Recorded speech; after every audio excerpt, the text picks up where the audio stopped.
I'm so excited that you're here. And today we're going to talk about how to optimize your brain health. And I gave it another title, which is, oh my God, where did I leave my keys? Because I think that happens to all of us, right? The thought of losing our memories as we age is one of the scariest things. We all know someone that has lost it. And for many of us, it's just the thought of it happening to us makes us so nervous. When we talk about health, I know we talk about how my stomach feels, how my skin looks. We're talking about how to live longer, but also how to live longer and feel great, how to live longer and include our brains in that, right? We don't just want to live longer. We want to have healthy brains and our memory intact. Preserving, supporting, and even strengthening our brain function is crucial to optimal aging. This is why in today's episode, we're going to talk about what causes the brain not to function well, and as well as the steps that you can take to get it optimized.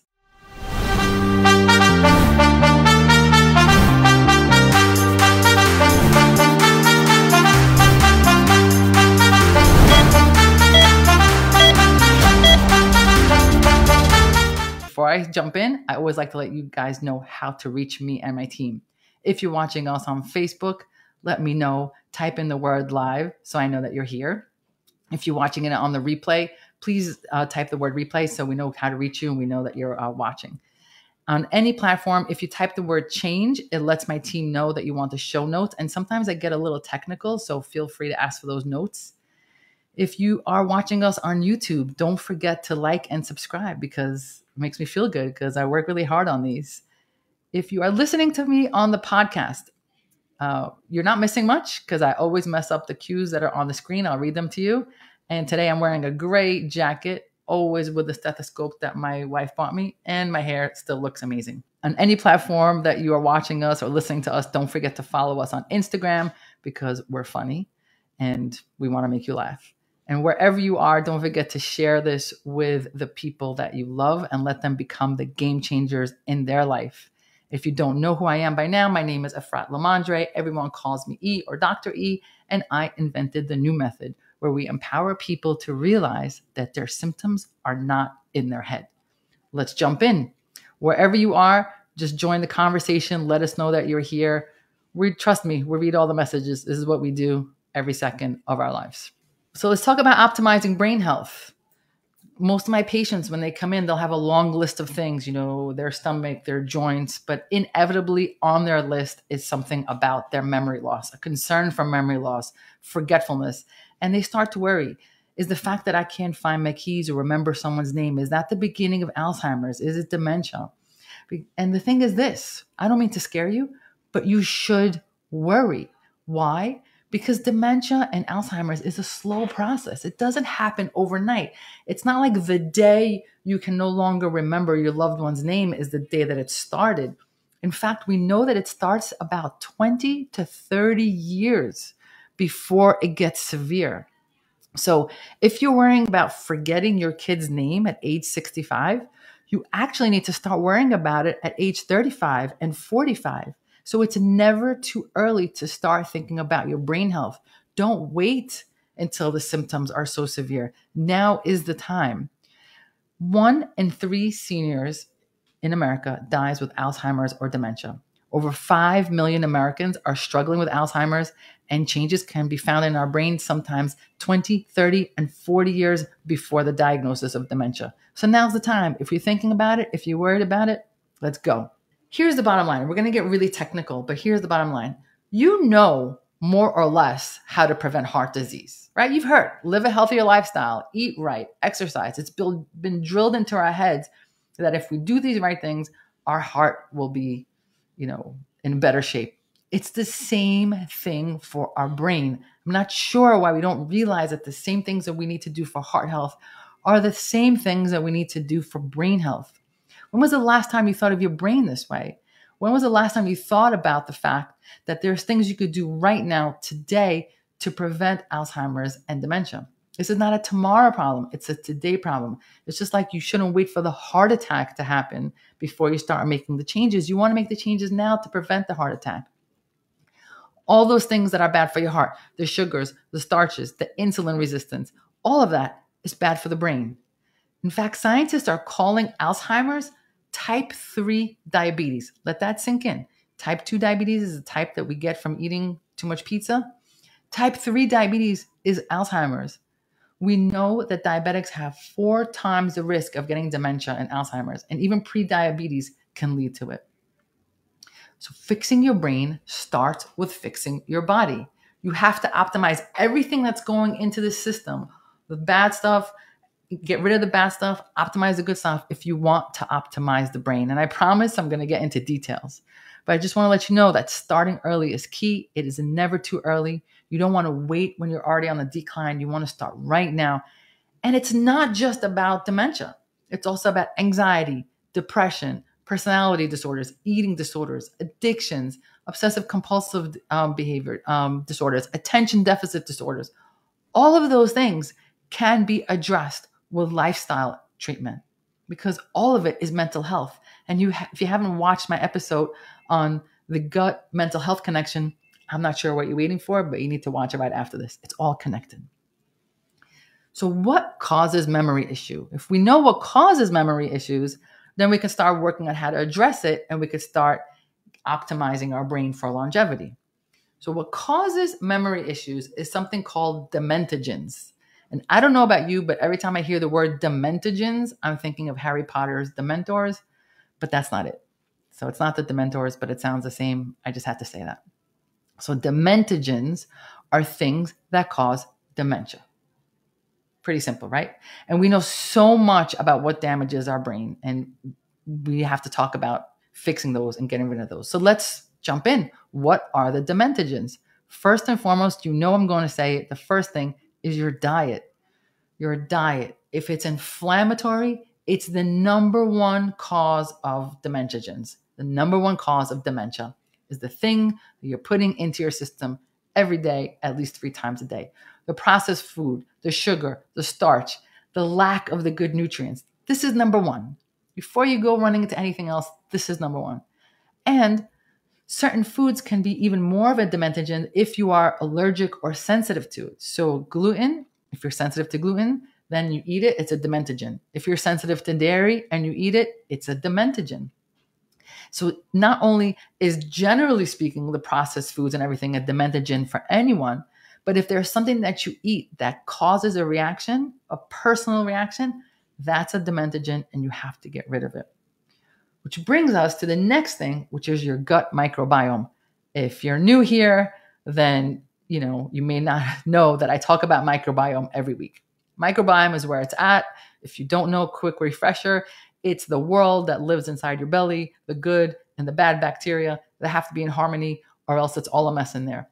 And if it's messy, in this case, that is going to be a dementogen for you. It can lead to dementia because that inflammation that's in your belly is going to go throughout your whole system and reach your brain. So we have to fix the microbiome. Next is lack of exercise. Lack of exercise is a dementogen. It can lead to dementia. Why? Because exercise actually activates something called BDNF. BDNF stands for brain-derived neurotrophic factor. It's a gene that you have, and when it gets activated, it gives instructions to make a protein found in the brain and the spinal cord to get things going. It's miracle grow for the brain. So in order to activate that gene, turn on that gene, you need to exercise. Lack of exercise won't turn on the gene, and that's why it's a dementogen. Lack of sleep is a dementogen. Sleep is critical. Okay, that concept of the early bird gets the worm, throw that out the window. That is not true.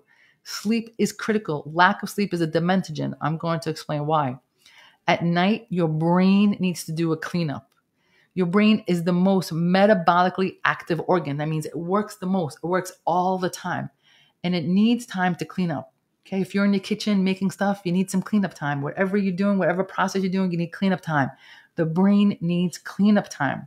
There's actually a system that was recently discovered in the brain called the glymphatic system, which basically is the brain cleans out the waste through a system called the glymphatic system, and it only happens when you're sleeping soundly and for a long period of time, about 7 to 9 hours. So you need to sleep. If you don't sleep and you don't get an opportunity to clean it out, that's a dementigen. Stress is our next one. And I don't know how many times to stress the thing of, because a lot of us think stress, it's emotional, it's mental, it's not really physical. It's absolutely physical, and too much of it, too much chronic stress can lead to dementia, is absolutely a dementigen. Here's how it works. When your cortisol level is high, your stress hormone, it literally shrinks your brain. I'm going to say it again. Chronic stress, elevated cortisol levels will shrink your brain. In fact, two areas are affected from it. One is the hippocampus, which plays a central role in learning and memory. And the other is the prefrontal cortex, which regulates thoughts and emotions by talking to yourself.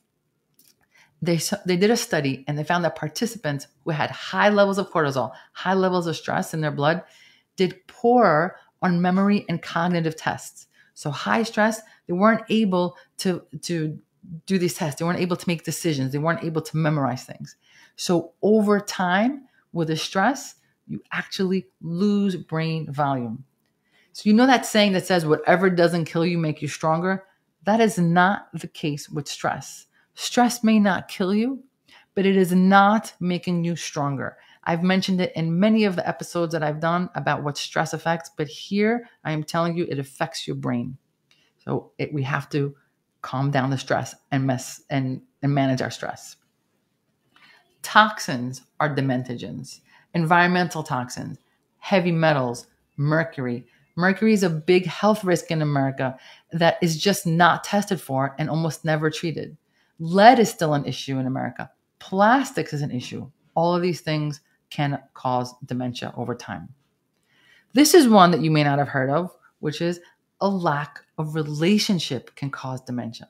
It's a dementigen. If you don't have social connections, not social media, social connections, social interactions, that affects your brain and makes it decline.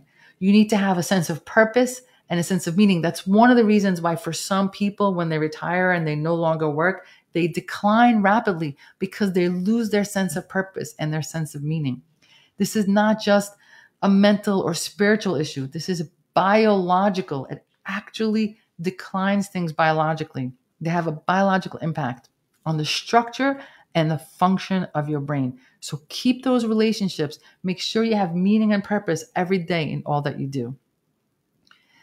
And the last dementigen that I want to bring up is infections. Sometimes we have infections in our bodies that are there for a long time. Lyme, chronic viral infections, H. pylori, which is very, very common in the belly. All of this will cause systemic inflammation, will cause an imbalance, will cause a mess in the digestive system or other areas. And that chronic inflammation will cause potentially dementia.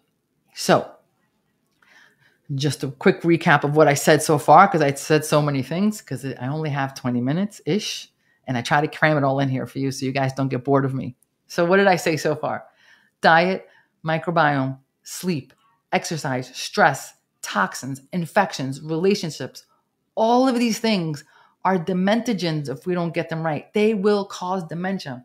And the beautiful thing about it is they're identifiable. It's not like this, oh my God, I don't know what's causing it. I don't know what's causing my decline. No, you can identify it, you can measure it, you can test, and you can treat all of these things. All of these things that are attacking your brain, you can manage them so that it doesn't cause the problems that we see in dementia. Now, for some of you, it may just be brain fog. It may be depression. It may be ADD, or it might be true dementia. It's a spectrum of things that affect our brain, but all of it is affected by these dementigens. And all of it are things that we could do something about. I have so many patients who come in and say, don't test me for the Alzheimer's gene. I don't want to know because there's nothing I can do about it. That's not true.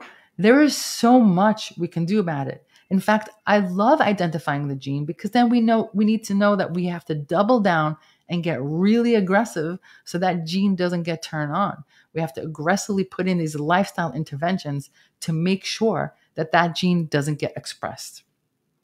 So now that I scared you, hopefully enough to continue listening, let's talk about solutions. That's the best part. We can't just scare you guys, right? We have to also give you solutions, what to do next. So I'm going to go in the same order as the dementagens that I mentioned. Diet.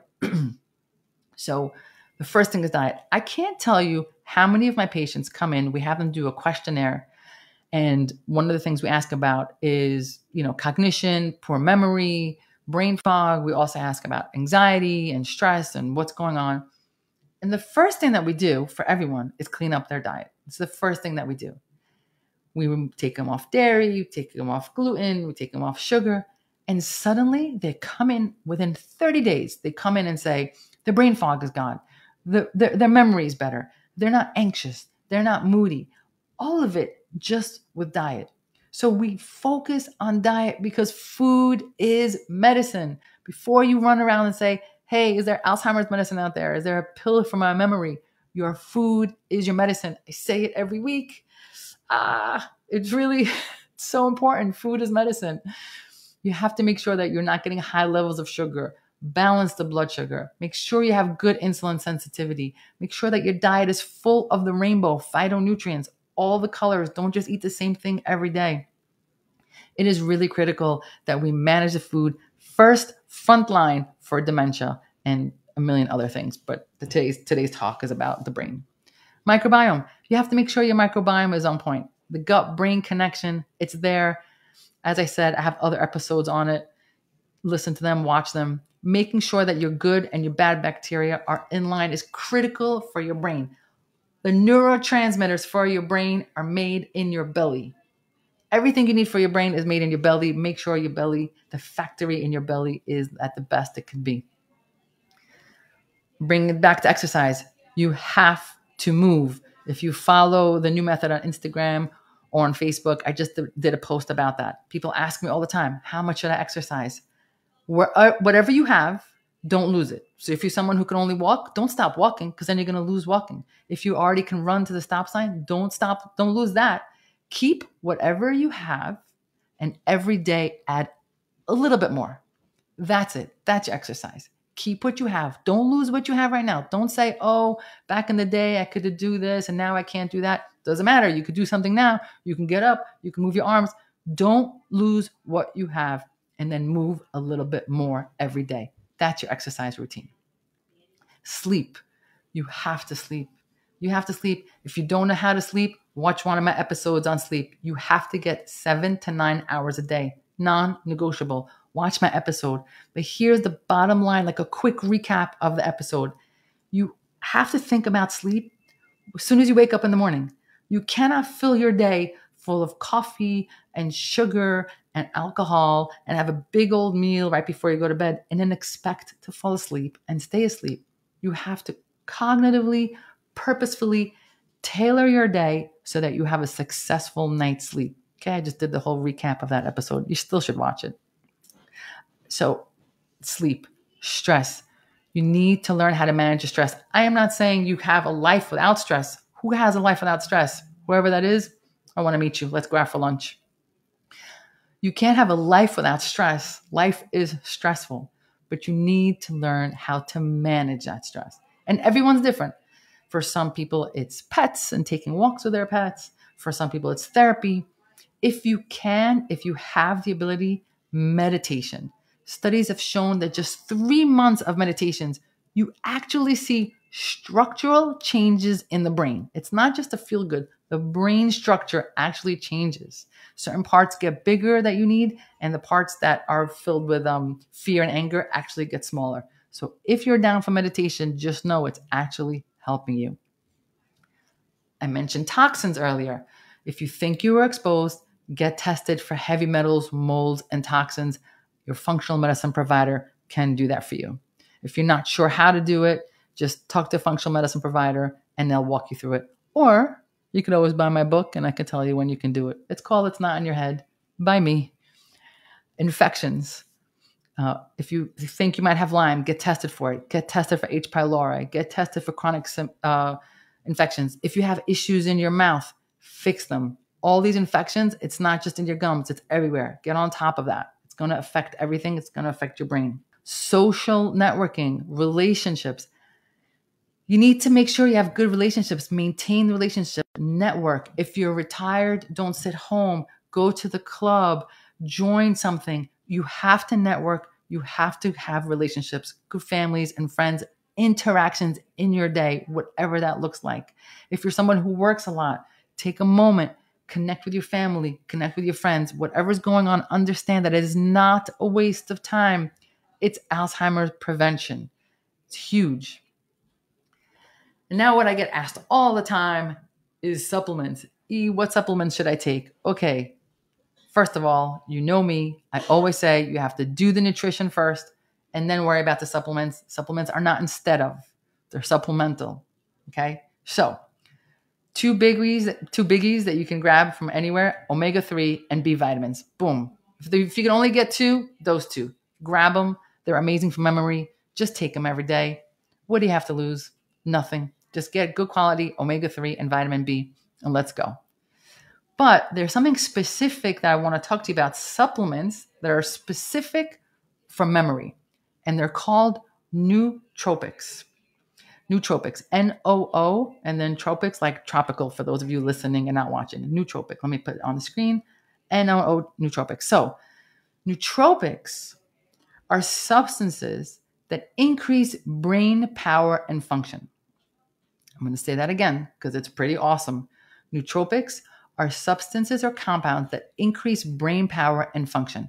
And by the way, if I mispronounced it, just let me know. No need to attack me on TikTok, which happened when I said tinnitus instead of tinnitus. Oh my God, the drama. Anyway, back to this. Nootropics, substances. Okay, so there's natural nootropics and then there's synthetic nootropics, and they're amazing. And I want you to read about them, and you can take them when you want to prevent Alzheimer's or dementia, or if there's already some things going on. So let's talk about what they are. The natural ones are, let's start with caffeine. Caffeine, oh my goodness, not too much of it. You find it in your tea, you find it in your coffee, you all know that. Of course, caffeine can be bad for you if you overdo it, but it is a stimulant that has been shown to improve cognitive function and mental endurance. So the good thing about caffeine is that it gives you access to other neurotransmitters in your brain. Pay attention to what I'm saying. I did not say go drink 7 shots of espresso. I did not say that. I'm just saying caffeine is known to help cognition. Hang tight. I'm going to come back to what the best way to get caffeine is. L-theanine is another compound that we can use to enhance the effects of caffeine, but limit the jitteriness. So the best way to get L-theanine with caffeine is not in your espresso, but in your green tea. So the two of them together work synergistically and they work really well. And so you're able to improve your ability to multitask without the jitteriness of caffeine. So consider drinking green tea to get them both together. There is something called acetylcholine, and it's a neurotransmitter that is super important for memory and learning. So we want a lot of it. There's a herbal compound. I'm not vested in this compound. I don't make money from this compound. I'm just reporting the news here.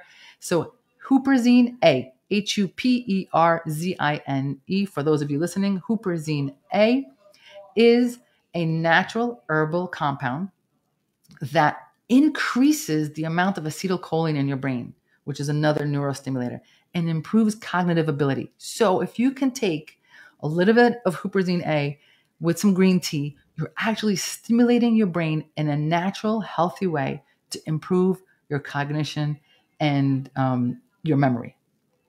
So that's a natural nootropic. The natural nootropics, though, they're temporary. When you take them, you have the stimulation, and then when it wears off, you're back to your baseline. So they're good and they're natural, but they're temporary. There is a cutting-edge new synthetic nootropic that is being made. Let me pull that up. And they took a collection of amino acids, peptides, and they made chains out of it. And these, when you take them, create lasting changes in your brain. So it actually increases BDNF. Remember, we discussed BDNF during exercise, which is like miracle grow for the brain, but they have a lasting effect and change the structure of your brain. So this is not a temporary thing. This is something that can actually have lasting effects.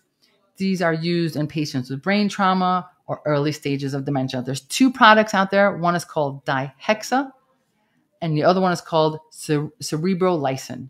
It's dihexa and cerebrolysin. They are synthetic nootropics, which are really making long-lasting effects in brains, either for prevention or after things are already happening. So this is a very different topic than my usual supplement topics because they're very specific to brain. These nootropics, so they either have natural or synthetic, and they're really affecting and protecting the brain, protecting the brain and keeping it from aging and enhancing brain performance. Do your research. I'm not telling you what to take. You know I have no financial connection with these things. I just want to let you know what's out there. But as always, whether you decide to take them or not, don't take them while you're eating ice cream and pizza. You always do the lifestyle measures first. Fix the diet, get sleeping, get moving, remove toxins and infections, all of that first. And then you decide which supplements to take. Now, I just said a lot. So many of you, if it's technical, please feel free to type in the word change so we can send you the show notes so you have it. And ultimately, I just want you to have a long life, but a long life with a great brain so you can remember all of it. And if all of this is too complicated and you want to work with us, you can reach us at The New Method, just about on any platform, on Instagram, YouTube, Facebook, TikTok. We're awesome at TikTok. You could also go on our website, thenewmethod.com. No matter what platform you use, let us know. We're here to help you, work with you. And we want to make you the game changer in your life because you always knew there was a better way. I will see you guys next week. Hey everyone, thanks for watching How to Optimize Your Brain. Be sure to check out last week's video on the 3 dangers to your gut.